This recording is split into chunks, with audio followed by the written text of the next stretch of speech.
Ассалаумағалейкум барлықтарыңызға. Шымкент қаласының тұрғындары.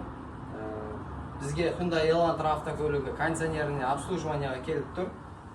Негізі істеп тұр кондиционер, бірақ кондиционерді қосқан кезде машина моторы қиналып, кішкене одан кейін фреон дұрыс тұрмайды. Біз бұл жерде қазір полностью откачка жасаймыз, вакуум жасаймыз. Одан кейін бар компрессордың майы бірінші очередте құйылатын болады. Одан кейін бар оригинал 100% качественный фреонымызды құятын боламыз.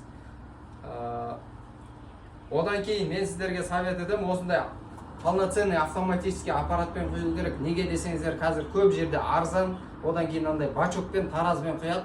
Оның арасында воздух системаға кетіп қалады.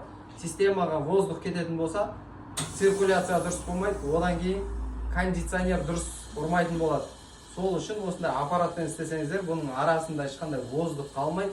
Полностью автоматически өзі вакуум жасайды, жаңағыдай утечкасын тексереді. Одан кейін бар майын, фреон құятын болады. Одан кейін достар, арзан нәрсеге қызықпаңыздар. Арзан нәрсенің қызығы көпке созылмайды. Разница бір 3-4 мың теңге ары кетсе 5 мың теңге шығар, бірақ зато качествоға гарантия.